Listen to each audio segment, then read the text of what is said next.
Humanos. Eu sou a Juliana, esse é o curso de Sociologia e a gente está aqui hoje para começar o nosso bloco temático de Política, Poder e Estado. Então nós vamos discutir nesse bloco temas principalmente da área da ciência política, que é uma área inteira das ciências sociais destacada da sociologia, destacada da antropologia.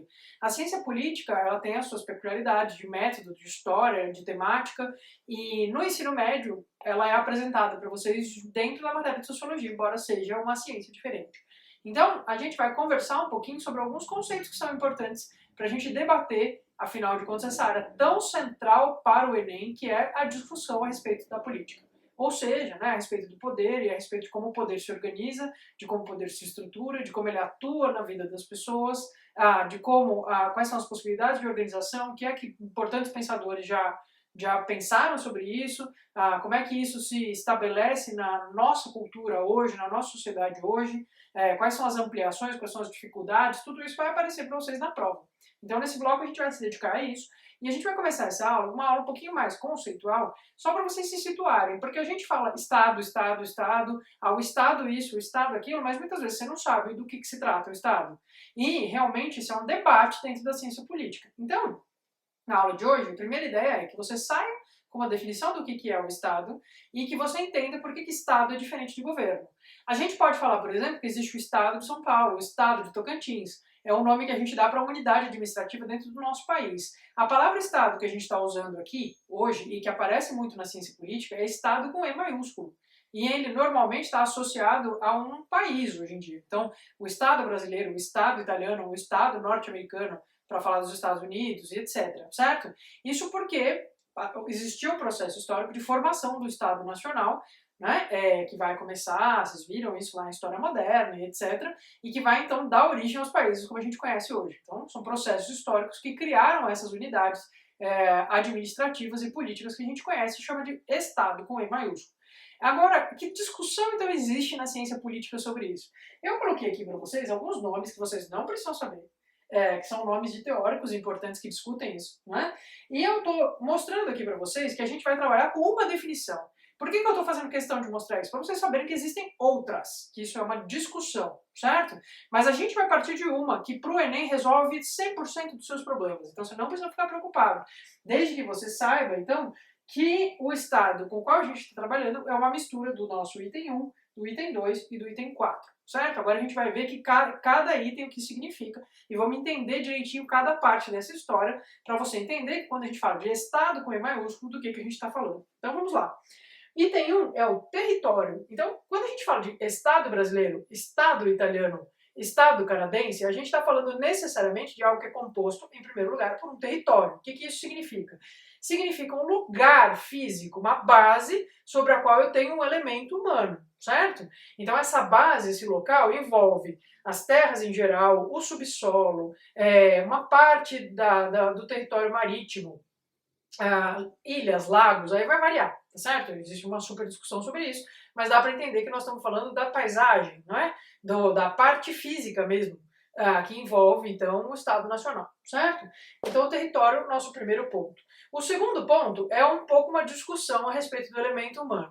Na nossa definição, todo Estado vai ser composto por um território mais uma população. Quem que é a população? A população é todas as pessoas que estão naquele determinado território. Não importa se elas nasceram ali ou não, se elas chegaram ali de forma legal ou ilegal. Se elas estão nesse determinado território, elas são população desse estado, tudo bem?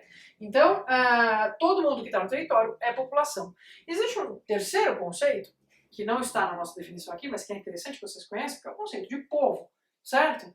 Então, o povo, normalmente quando a gente fala do povo de um determinado estado, o povo do estado brasileiro, o povo do estado italiano, a gente está se referindo a algo que é definido pelas leis desse estado como povo. Vai aparecer, por exemplo, na Constituição do país quem que é aquele povo. No caso do Brasil, você nasceu no território brasileiro, você é brasileiro. Isso significa que o Brasil usa um critério específico aqui, que é o ius solis. Você não precisa saber esse nome, tá? Não precisa saber nenhum desses dois nomes aqui. Eu estou citando que é para você saber que esse critério varia. Então, para ser brasileiro, basta ter nascido em território brasileiro. Você se torna brasileiro, você faz parte do povo brasileiro. A nossa Constituição define isso, certo? Mas existem outros países, por exemplo, que têm um histórico muito grande de imigrações massivas, muita gente que saiu ao mesmo tempo por grandes fomes ou guerra, ou etc., que vão estabelecer que um outro critério é possível, o critério sanguíneo, o critério de parentesco. Então, se você tem um antepassado que nasceu ali, isso é o suficiente para você ser parte do povo desse país. Nos países que usam esse critério são os países que usam o critério do ius sanguinis. É por isso que é possível, por exemplo, alguém aqui no Brasil que tem um bisavô italiano, consegue comprovar essa relação com a documentação, ser considerado cidadão italiano, fazer parte do povo italiano. Por quê que ele consegue essa cidadania? Por que ele consegue ser reconhecido como parte do povo italiano? Porque a Itália adota o critério de ius sanguinis além do ius solis. Então, se você nasce na Itália, você é italiano?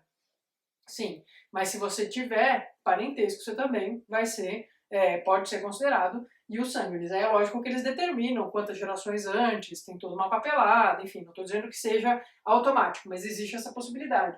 Então, quem que define quem é o povo? Normalmente é a ordenação jurídica, que normalmente hoje em dia é a Constituição, tá? Salvo as exceções, ok? Então, existe população e existe povo. E qual que é a diferença, professora? A diferença é que quando a gente trabalha com a definição de Estado como o território mais a população, a gente está dizendo que as pessoas todas que estão ali, não importa se elas são reconhecidas pela Constituição ou não, como povo, elas fazem parte do Estado. E se vocês pararem para pensar, faz sentido isso, porque em situações, existem muitas situações em que não vai importar muito qual que é o seu estatuto jurídico, o Estado vai precisar pensar em você, independente de você ser reconhecido como povo ou não. Por exemplo, vamos supor que exista uma grande epidemia, e essa epidemia exige a vacinação. E você tem, para que não morra todo mundo daquele território, todo mundo precisa se vacinar, certo? Faz diferença se você nasceu ali ou não nasceu ali? Se você está sendo reconhecido pela legislação como alguém desse lugar ou não? Não faz diferença, porque se você está ali, vive ali, você vai precisar ser vacinado. O Estado vai precisar olhar para você e vai ter que cuidar da tua vacinação. Então, em muitos casos, não faz muita diferença, mas é lógico que isso é objeto de debate. Então, tem gente que acha que o Estado é composto pelo povo e não pela população. Para nós aqui é território mais população, mas o nosso quarto item, que é o governo, certo? O governo é o grupo político que exerce poder nesse Estado. Ele é um grupo político organizado que chega lá normalmente através de uma via que é reconhecida juridicamente e ele vai exercer o poder e mandar em como vai funcionar esse Estado durante algum tempo, né, seguindo determinadas regras. Então, o governo, ele tem prazo, normalmente, de duração. O Estado, não. O Estado é essa estrutura muito mais ampla, né? Certo? E por que é importante entender a diferença entre um e outro, então? Porque, às vezes, a gente vai falar, por exemplo, de um projeto qualquer e a gente diz, esse projeto ele não tem que ser coisa de governo, ele tem que ser um projeto de Estado. O que significa falar isso? Significa dizer que não importa muito qual é o grupo político que vai estar no poder, aquela coisa que a gente está valorizando, que a gente está achando que é importante, ela precisa durar para além daquele governo específico, né? Então, vou dar um exemplo para você entender do que eu estou falando. Por exemplo, se a gente quisesse zerar o analfabetismo no Brasil, qualquer projeto de educação exige bastante tempo, porque demora, né, gerações para você acabar, por exemplo, com um problema de analfabetismo, certo? Então, suponha que a gente tivesse um plano de 25 anos para melhorar a educação no Brasil, 28 anos para melhorar a educação no Brasil. O governo federal é ocupado por um grupo de cada vez a cada 4 anos, certo? Que é mais ou menos como funciona o mandato aqui no Brasil, né? Então, depois de 4 anos tem uma nova eleição e pode trocar completamente. Se eu quero ter um projeto de 28 anos, eu vou ter 7 mandatos presidenciais nesse período. Como é que eu consigo fazer um projeto que dure esse tempo todo? Precisaria ter uma lógica do projeto ser de Estado e não de governo. Ser um projeto que é assumido pelo Estado Nacional Brasileiro e não por um governo específico, né? É claro que a gente sabe que isso não é exatamente uma coisa fácil, né?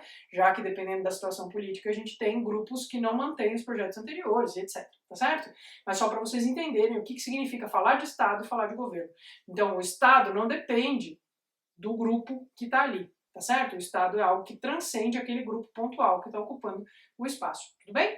Então, na nossa próxima aula a gente vai falar do conceito de Estado, da importância dele, de como é que ele funciona, para o Marx e para o Weber, tá certo? Então a gente se vê no próximo vídeo, eu deixo o esquema com vocês agora e até mais.